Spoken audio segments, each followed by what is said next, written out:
ಆತ್ಮೀಯ ಬಂಧುಗಳೇ, ಶ್ರೀಮದ್ ಭಗವದ್ಗೀತೆ ತತ್ವ ವಿವೇಚನಿ ಟೀಕಾ ಅಧ್ಯಾಯ 6 ಆತ್ಮ ಸಂಯಮ ಯೋಗ. ಇದರಿಂದ ನಾವು 7ನೇ ಶ್ಲೋಕವನ್ನು ತಿಳ್ಕೊಳ್ತಾ ಇದ್ವಿ. ಏನು ತಿಳ್ಕೊಂಡ್ವಿ ಓದ ಭಾಗದಲ್ಲಿ? ಶೀತ, ಉಷ್ಣ, ಸುಖ, ದುಃಖ, ಮಾನ, ಅಪಮಾನ ಏನೇ ಬರಲಿ, ಯಾರ ಅಂತಃಕರಣದ ವೃತ್ತಿಗಳು ಶಾಂತವಾಗಿರುತ್ತೋ, ಏನು ಬಂದರೂ ಅವ್ರ ಮನಸ್ಸು, ಬುದ್ಧಿ, ಹೃದಯ ಏನೇ ಆಗಿರಲಿ ಅದೆಲ್ಲ ಶಾಂತವಾಗಿರುತ್ತೋ ಅಂತಹ ಒಂದು ಆತ್ಮವನ್ನು ಸ್ವಾಧೀನಪಡಿಸ್ಕೊಂಡಿರುವಂಥ ಮನುಷ್ಯನ ಜ್ಞಾನದಲ್ಲಿ ಯಾವಾಗಲೂ ಭಗವಂತ ಸ್ಥಿತನಾಗಿರ್ತಾನೆ. ಅಂದರೆ ಅರ್ಥ ಏನು? ಅವರ ಜ್ಞಾನದಲ್ಲಿ ಭಗವಂತನಲ್ಲದೆ ಬೇರೆ ಏನೂ ಇರೋದೇ ಇಲ್ಲ ಅಂತ ಅಂದ್ಬಿಟ್ಟು ಅರ್ಥ.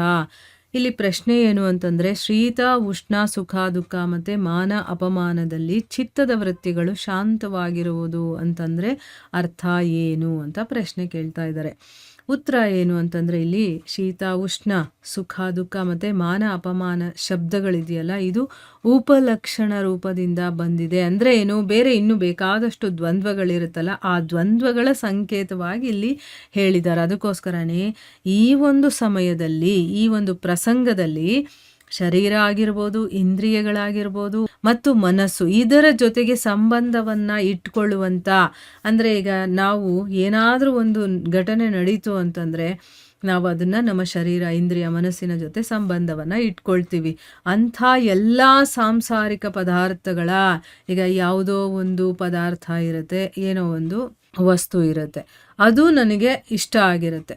ಅದು ಸಿಕ್ಕಿಲ್ಲ ಅಂತಂದರೆ ಒಂಥರ ಆಗುತ್ತೆ, ಸಿಕ್ತು ಅಂತಂದರೆ ಇನ್ನೊಂಥರ ನಮಗೆ ರಿಯಾಕ್ಷನ್ ಬರುತ್ತಲ್ವಾ? ಅದೇ ರೀತಿ ಭಾವನೆಗಳು ಅಷ್ಟೇ. ನಮಗಿಷ್ಟ ಆದವರು, ನಮಗಿಷ್ಟ ಆಗದೆ ಇರೋರು, ಈ ರೀತಿ ಭಾವನೆಗಳು ಕೂಡ ಚೇಂಜ್ ಆಗುತ್ತೆ. ಮತ್ತು ಘಟನೆಗಳು ಕೂಡ, ಏನಾದರೂ ಒಂದು ಘಟನೆ ನಡೆದಿರೋದು, ನನಗಿಷ್ಟ ಆಗಿರುವಂಥ ಘಟನೆ ಇರುತ್ತೆ, ನನಗೆ ಇಷ್ಟ ಆಗದೆ ಇರುವಂಥ ಘಟನೆ ಇರುತ್ತೆ. ಅಂದರೆ ಏನು? ಇಲ್ಲಿ ಹೇಳ್ತಾ ಇರೋದು, ಶರೀರ, ಇಂದ್ರಿಯ, ಮನಸ್ಸು ಈ ರೀತಿ ಯಾವುದಾದ್ರೂ ವಸ್ತು ಆಗಿರ್ಬೋದು, ಭಾವನೆಗಳಾಗಿರ್ಬೋದು ಅಥವಾ ಘಟನೆಗಳು, ಇದರ ಸಮಾವೇಶ ಅಂತ ತಿಳ್ಕೋಬೇಕು ಅಂತ ಹೇಳ್ತಾ ಇದ್ದಾರೆ. ಅಂದರೆ ಇಲ್ಲಿ ಶರೀರ ಆಗಿರ್ಬೋದು, ಇಂದ್ರಿಯ ಆಗಿರ್ಬೋದು, ಅದು ಯಾವುದಾದ್ರೂ ಒಂದು ಭಾವನೆಯ ಜೊತೆ ಸೇರಿದಾಗ ಅದರ ಜೊತೆ ಸೇರ್ಕೊಳ್ಳೋದು, ಸಮಾವೇಶ ಆಗೋದು ಅಂತ ತಿಳ್ಕೋಬೇಕು ಅಂತ ಹೇಳ್ತಾ ಇರೋದು. ಯಾವುದೇ ಆಗಿರಬಹುದು, ನಮಗೆ ಅನುಕೂಲ, ಇಷ್ಟ ಆಗಿರುವಂಥದ್ದು, ಪ್ರತಿಕೂಲ, ನಮಗಿಷ್ಟ ಆಗದೆ ಇರುವಂಥ ಪದಾರ್ಥ ಆಗಿರ್ಬೋದು, ಅಥವಾ ಭಾವನೆಗಳಾಗಿರ್ಬೋದು, ವ್ಯಕ್ತಿನೇ ಆಗಿರ್ಬೋದು, ಅಥವಾ ಘಟನೆಗಳೇ ಆಗಿರ್ಬೋದು, ಅದು ಸಂಯೋಗ ಆದಾಗ ಮತ್ತು ವಿಯೋಗ ಆದಾಗ.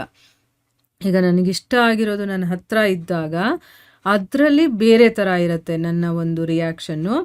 ನನಗೆ ಇಷ್ಟ ಆಗದೆ ಇರೋದು ಸಿಗದೆ ಇದ್ದಾಗ, ನನ್ನಿಂದ ದೂರವಾದಾಗ ನನ್ನ ಅಂತಃಕರಣದಲ್ಲಿ ಬೇರೆ ಒಂದು ರಿಯಾಕ್ಷನ್ ಬರುತ್ತೆ. ರಾಗದ್ವೇಷ, ಹರ್ಷ, ಶೋಕ, ಮತ್ತು ಇಷ್ಟ, ಭಯ, ಆಮೇಲೆ ಈರ್ಷೆ, ಅಸೂಯೆ, ಕಾಮ, ಕ್ರೋಧ ಮತ್ತು ವಿಕ್ಷೇಪ.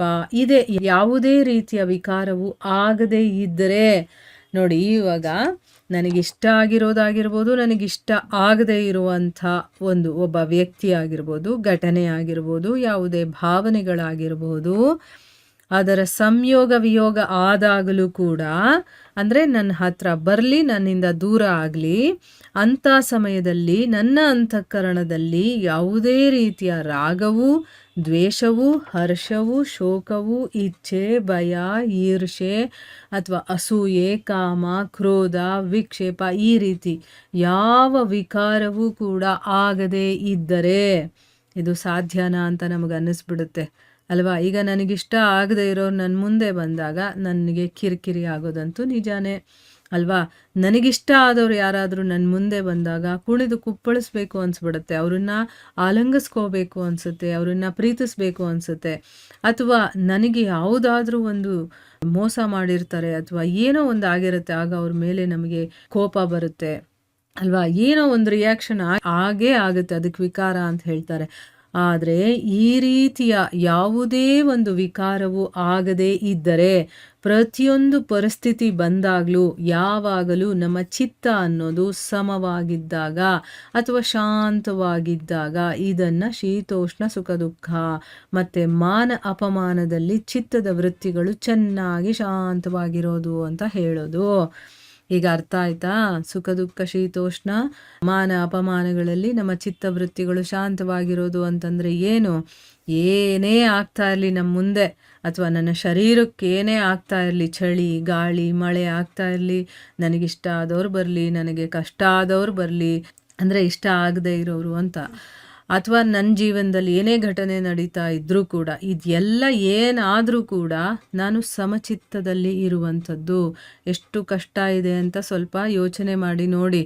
ನಾವು ಎಷ್ಟು ಬೇಗ ರಿಯಾಕ್ಟ್ ಮಾಡ್ತೀವಿ, ಆದರೆ ಅದನ್ನು ತಡ್ಕೊಳ್ಳೋದು, ಅದನ್ನು ಸಹಿಸ್ಕೊಳ್ಳೋದು ಅಂತ ಹೇಳ್ತಾರಲ್ಲ, ಅದನ್ನು ಸಹಿಸ್ಕೊಳ್ಳೋದು, ಆ ರೀತಿಯಾಗಿ ನಮ್ಮ ಮನಸ್ಸು ಶಾಂತವಾಗಿರಬೇಕು. ಆ ರೀತಿಯ ಒಂದು ವಿಚಾರಕ್ಕಿಲ್ಲಿ ಶೀತೋಷ್ಣ, ಸುಖ ದುಃಖ ಮತ್ತು ಮಾನ ಅಪಮಾನಗಳಲ್ಲಿ ಚಿತ್ತವೃತ್ತಿಗಳು ಶಾಂತವಾಗಿರೋದು ಅಂತಂದರೆ ಅರ್ಥ ಇದೇನೆ.